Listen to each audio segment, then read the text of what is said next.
സംസ്ഥാന സർക്കാരിന്റെ സ്വരാജ് ട്രോഫി വീണ്ടും നെന്മണിക്കര പഞ്ചായത്തിലേക്ക്. രണ്ടാം തവണയും ജില്ലയിലെ മികച്ച രണ്ടാമത്തെ പഞ്ചായത്തായി തെരഞ്ഞെടുക്കപ്പെട്ടതിന്റെ ആഹ്ലാദത്തിലാണ് നെന്മണിക്കര പഞ്ചായത്ത്.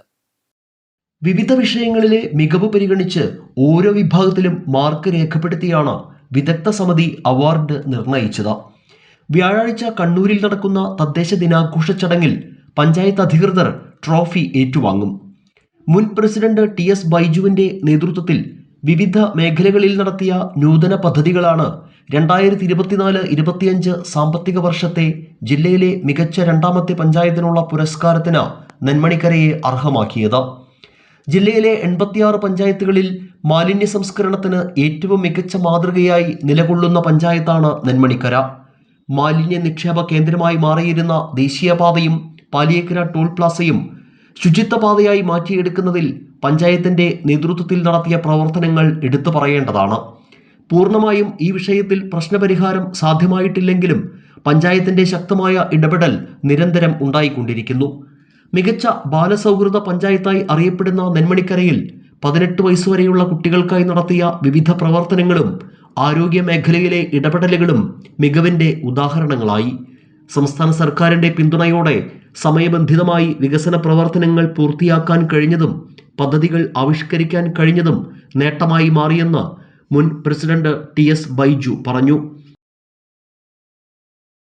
2024-25 വർഷത്തെ സംസ്ഥാന സർക്കാരിൻ്റെ സ്വരാജ് ട്രോഫി ജില്ലാതലത്തിൽ രണ്ടാം സ്ഥാനം 2 തവണയായി ഇപ്പോൾ നെന്മണിക്കര ഗ്രാമപഞ്ചായത്ത് ലഭിച്ചിരിക്കുകയാണ്. 24-25 സാമ്പത്തിക വർഷത്തിലെ പൊതുവായി ഗ്രാമപഞ്ചായത്ത് നടപ്പിലാക്കിയ വികസനക്ഷേമ ശുചിത്വ മാലിന്യ സംസ്കരണ പദ്ധതികൾ ഉൾപ്പെടെ മികവ് കണക്കാക്കിയാണ് ഇത്തരം പുരസ്കാരങ്ങൾ സംസ്ഥാന സർക്കാർ കൊടുക്കുന്നത്. സ്വാഭാവികമായും നെന്മണിക്കര ഗ്രാമപഞ്ചായത്തിനകത്ത് കഴിഞ്ഞ നാളുകളിൽ ചെയ്തു വന്നിരുന്ന പ്രവർത്തനങ്ങൾ കുറേയും കൂടി മികവുറ്റതാക്കി മാറിയതിൻ്റെ അടിസ്ഥാനത്തിലാണ് ഈ സ്വരാജ് ട്രോഫി രണ്ടാമതും ഇപ്പോൾ ലഭ്യമായത്. ഏറ്റവും പ്രധാനം മാലിന്യ ശുചിത്വ പ്രവർത്തനങ്ങളാണ്. ആ പ്രവർത്തനങ്ങളുമായി ബന്ധപ്പെട്ടുകൊണ്ട് ഗ്രാമപഞ്ചായത്തിലെ വിവിധ മേഖലകളിൽ അതുമായി ബന്ധപ്പെട്ടുകൊണ്ട് നടത്തിയ പ്രവർത്തനങ്ങൾ മികവ് ഹരിതകർമ്മസേന ഉൾപ്പെടെയുള്ള പ്രവർത്തനങ്ങൾ മികവിൻ്റെ അടിസ്ഥാനം ഒന്നാണ്. 2, നമ്മുടെ ഗ്രാമപഞ്ചായത്തിലെ കുട്ടികളുമായി ബന്ധപ്പെട്ടുകൊണ്ട് ബാലസൗഹൃദ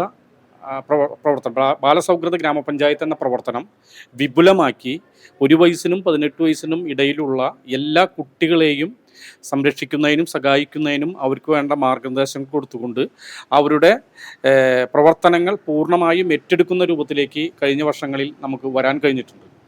അതിനാവശ്യമായ ഒരു ഓഫീസ് തന്നെ ഗ്രാമപഞ്ചായത്തിൽ സജ്ജീകരിച്ചു. കതിരുകൾ എന്ന് പറഞ്ഞൊരു ഓഫീസ് സജ്ജീകരിച്ച് അതുമായി ബന്ധപ്പെട്ടുകൊണ്ടുള്ള ജീവനക്കാരെ തീരുമാനിച്ച് അതിൻ്റെ പ്രവർത്തനങ്ങളൊക്കെ തന്നെ വ്യാപകമായി ഗ്രാമപഞ്ചായത്തിൽ നടന്നു വരികയാണ്. മറ്റൊരു പ്രവർത്തനം സർവിക്കൽ ക്യാൻസറുമായി ബന്ധപ്പെട്ടുകൊണ്ടാണ്. നമ്മുടെ ഗ്രാമപഞ്ചായത്തിൽ മാത്രമാണ് ഒരു 19 വയസ്സിനും 26 വയസ്സിനും ഇടയിലുള്ള പെൺകുട്ടികൾക്കും നമ്മുടെ സഹോദരിമാർക്കും ക്യാൻസർ വരാതിരിക്കുന്നതിന് വേണ്ടിയുള്ള ഗർഭാശയകള ക്യാൻസർ വരാതിരിക്കുന്നതിന് വേണ്ടിയുള്ള പദ്ധതി നടപ്പിലാക്കുന്നത്. ഇപ്പോൾ കഴിഞ്ഞ 3 വർഷക്കാലമായി അത് നടപ്പാക്കി വരികയാണ്. 6 വർഷക്കാലം കൊണ്ട് പൂർണ്ണമായും ഈ കാറ്റഗറിയിലുള്ള ഗർഭാശയകള ക്യാൻസർ പ്രതിരോധ പദ്ധതി പൂർണ്ണമായും നടപ്പിലാക്കണം എന്നാണ് നമ്മൾ ഉദ്ദേശിച്ചിരിക്കുന്നത്. അത് വളരെ മികവുറ്റ ഒരു പ്രവർത്തനമായി ചെയ്തു വരികയാണ്.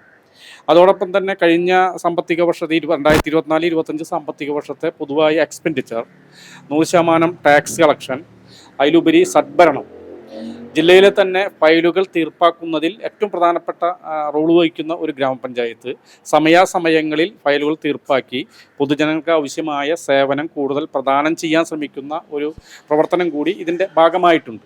മറ്റൊരു പ്രവർത്തനം എന്ന് പറഞ്ഞാൽ ലൈഫ് പദ്ധതിയുമായി ബന്ധപ്പെട്ടുകൊണ്ടാണ്. ലൈഫ് പദ്ധതിയിലെ നിലവിലുള്ള ലൈഫ് പദ്ധതിയിൽ ഉൾപ്പെട്ട ഭൂമിയുള്ള മുഴുവൻ ആളുകൾക്കും എഗ്രിമെൻറ്റ് വയ്ക്കുന്നതിനും അതുമായി ബന്ധപ്പെട്ടുകൊണ്ട് പ്രവർത്തനം തുടങ്ങുന്നതിനും നമുക്ക് സാധിച്ചു. ഭൂമിയില്ലാത്തവർക്ക് വേണ്ടി നമ്മൾ 1 ഏക്കർ സ്ഥലം നമ്മുടെ ഗ്രാമപഞ്ചായത്തിൽ മടവാക്കര ദേശത്ത് വാങ്ങി 50 ലക്ഷം രൂപ MLAയുടെ ബഡ്ജറ്റ് അലോക്കേഷനിൽ കുത്തി ഒരു നബാർഡുമായി ബന്ധപ്പെട്ടുകൊണ്ട് ഒരു പദ്ധതി ഗ്രാമപഞ്ചായത്ത് ആലോചിക്കുന്നുണ്ട്. അപ്പോൾ അടുത്ത 2 വർഷക്കാലം കൊണ്ട് അത് പൂർണ്ണമായി നടപ്പാക്കുന്നതിനുള്ള പ്രവർത്തനം ലൈഫ് മേഖലയുമായി ബന്ധപ്പെട്ടുകൊണ്ട് നടക്കുകയാണ്. പൊതുവെ കഴിഞ്ഞ നാളുകളിൽ ഗ്രാമപഞ്ചായത്തിനകത്ത് പൊതുജനങ്ങളുമായി ബന്ധപ്പെട്ടുകൊണ്ട് ഈ ഗ്രാമപഞ്ചായത്തിലെ മുഴുവൻ ജനങ്ങളുമായി ബന്ധപ്പെട്ടുകൊണ്ടുള്ള അവരുടെ പ്രശ്നങ്ങൾ പരിഹരിക്കുന്നതിന് വേണ്ടി എല്ലാ ഇടപെടലും, ഇപ്പോൾ ബാലസൗഹൃദ ഗ്രാമപഞ്ചായത്തുമായി ബന്ധപ്പെട്ടുകൊണ്ട് നമ്മുടെ രാജ്യത്ത് ഒരു ഗ്രാമപഞ്ചായത്ത് ഒരു ഫുട്ബോൾ അക്കാദമി നടത്തുന്നുണ്ടെങ്കിൽ അത് നന്മണിക്കര ഗ്രാമപഞ്ചായത്താണ്. ബാസ്കറ്റ് ബോൾ അക്കാദമി നടത്തുന്നുണ്ടെങ്കിൽ അത് നന്മണിക്കര ഗ്രാമപഞ്ചായത്താണ്. അങ്ങനെ വിവിധ മേഖലകളിലുള്ള വിവിധങ്ങളായ കുട്ടികൾക്കും എല്ലാവർക്കും ഗുണകരമായ പദ്ധതികൾ നടപ്പിലാക്കുക. എല്ലാ പഞ്ചായത്തിലെ മുഴുവൻ അംഗനവാടികൾക്കും കെട്ടിടം, 20 അംഗൻവാടികൾക്കും കെട്ടിടവും അതുമായി ബന്ധപ്പെട്ടുകൊണ്ടുള്ള പശ്ചാത്തല സൗകര്യം ഒക്കെ ഒരുക്കിക്കൊണ്ട് പൊതുവെ ഒരു തദ്ദേശ സ്വയംഭരണ സ്ഥാപനങ്ങളുടെ ഏറ്റവും പരമപ്രധാനമായ ഉത്തരവാദിത്തങ്ങൾ ഏറ്റെടുത്ത് നടപ്പാക്കാൻ കഴിഞ്ഞതാണ് കഴിഞ്ഞ നാളുകളിൽ ഈ നേട്ടത്തിനൊക്കെ തന്നെ കാരണം. പൊതുജനങ്ങളും മറ്റു എല്ലാവരും തന്നെ, ജീവനക്കാരുൾപ്പെടെ ജനപ്രതിനിധികൾ ഉൾപ്പെടെ എല്ലാവരുടെയും ഒരു സഹായവും സഹകരണവും ഉണ്ടായിട്ടുണ്ട്. പ്രത്യേകിച്ച് കിലയിലെ സുകന്യ മേഡവും അതോടൊപ്പം തന്നെ ധന്യയും അതോടൊപ്പം തന്നെ നമ്മുടെ അശ്വതിയും ഉൾപ്പെടെ നിരവധി ആളുകളുടെ സഹായം ഇതിൻ്റെ പിന്നിലുണ്ട്. കൃത്യമായി അത് പ്രവർത്തിച്ചതിൻ്റെ ഭാഗമായിട്ടാണ് ഇത് ഇങ്ങനെ നമുക്ക് 2ാം തവണയും സ്വരാജ് ട്രോഫിക്ക് അർഹമായത്. എല്ലാവിധ സന്തോഷവും ഇതിൻ്റെ ഭാഗമായി രേഖപ്പെടുത്തുന്നു. പുരസ്കാര നേട്ടത്തിൽ വലിയ അഭിമാനമുണ്ടെന്നും ഈ നേട്ടം നിലനിർത്തുകയാണ് നിലവിലെ ഭരണസമിതിയുടെ ലക്ഷ്യമെന്നും കഴിഞ്ഞ ഭരണസമിതിയിലെ അംഗവും നിലവിലെ പഞ്ചായത്ത് പ്രസിഡന്റുമായ VT വിജയലക്ഷ്മി പറയുന്നു. 24-25 വർഷത്തെ സ്വരാജ് ട്രോഫി ഈ പ്രാവശ്യം 2ാം വട്ടം നെന്മണിക്കര ഗ്രാമപഞ്ചായത്ത് നിലനിർത്തി. അത് കഴിഞ്ഞ ഭരണസമിതിയുടെ എന്താ പറയുക, ഒരിക്കൽ പോലും ഞങ്ങൾ ഒരു തെല്ല് അങ്ങോട്ടും ഇങ്ങോട്ടും നീങ്ങി നിൽക്കാതെ തുടർച്ചയായി പ്രസിഡന്റിൻ്റെ നിർദ്ദേശപ്രകാരമുള്ള പ്രവർത്തനങ്ങളുടെ ബലമാണ് ഞങ്ങൾക്കിത് കിട്ടിയേക്കുന്നത്. ശുചിത്വ രംഗത്ത് ഞങ്ങൾ കൈവരിച്ച നേട്ടം, ഇപ്പോൾ നാഷണൽ ഹൈവേയുമായി ബന്ധപ്പെട്ടുകൊണ്ട് നമ്മൾ പാലിയേക്കര ടോൾ പാസ് തൊട്ട് ഇവിടം വരെ 1.5 കിലോമീറ്റർ ഇത്രയും ചുറ്റളവിൽ നോക്കുകയാണെങ്കിൽ തന്നെ ഇപ്പോൾ ശബരിമല സീസൺ കഴിഞ്ഞതിന് ശേഷം എന്നും ഞങ്ങൾ വൃത്തിയാക്കി കഴിഞ്ഞായിരുന്നു. പക്ഷെ ഇപ്പോഴും അതിനൊരു തീരുമാനമായിട്ടില്ല. ഇന്ന് നമ്മൾ വൃത്തിയാക്കി കഴിഞ്ഞാൽ നാളെ അതിനേക്കാൾ വീണ്ടും കൊണ്ടിടും. എന്നാലും ഞങ്ങളത് പിന്നോട്ടില്ല. ഞങ്ങൾ മെമ്പർമാരടക്കം നിന്നിട്ടാണ് ഞങ്ങളത് വൃത്തിയാക്കി നിലയിൽ എത്തിച്ചത്.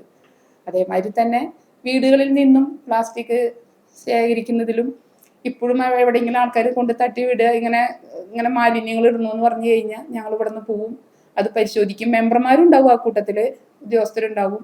അതിൽ നിന്ന് എന്തെങ്കിലും ഒരു കുറിപ്പ് കിട്ടുകയാണെന്ന് വെച്ച് കഴിഞ്ഞാൽ ഞങ്ങൾ അവരെ തേടി പിടിച്ച് അതൊന്നെങ്കിലും അവരെ കൊണ്ട് എടുപ്പിക്കും, അല്ലെങ്കിൽ ഫൈൻ അടപ്പിക്കും.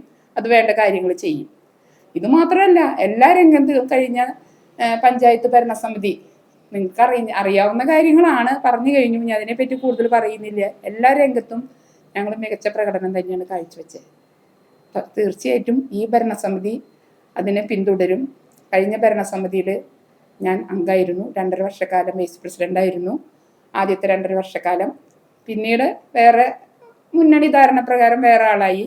എന്നിരുന്നാൽ പോലും സ്ഥാനമാനങ്ങൾക്ക് അതീതമായി ഞങ്ങൾ കഴിഞ്ഞ പ്രാവശ്യം 15 മെമ്പർമാരായിരുന്നു. 15 മെമ്പർമാരും ഒന്നിനൊന്ന് ഇത്തരം രംഗങ്ങളിൽ ഞങ്ങൾ മികച്ച പ്രകടനം തന്നെ കാഴ്ചവെച്ചിട്ടുണ്ടെന്നാണ് ഞങ്ങളുടെ അതിയായ നിങ്ങളോട് പറയാനുള്ളൊരു കാര്യം. സംസ്ഥാന സർക്കാർ അനുവദിച്ച പദ്ധതി വിഹിതത്തിന്റെ വിനിയോഗത്തിന് പുറമെ അതിദാരിദ്ര്യ നിർമ്മാർജ്ജനത്തിലെ പുരോഗതി, കേന്ദ്രാവിഷ്കൃത പദ്ധതികളുടെ ഫണ്ട് വിനിയോഗം, മാലിന്യ സംസ്കരണം തുടങ്ങിയവയും സ്വരാജ് ട്രോഫി നിശ്ചയിക്കുന്നതിനുള്ള പ്രധാന മാനദണ്ഡങ്ങളിൽ ഉൾപ്പെടുത്തിയിരുന്നു.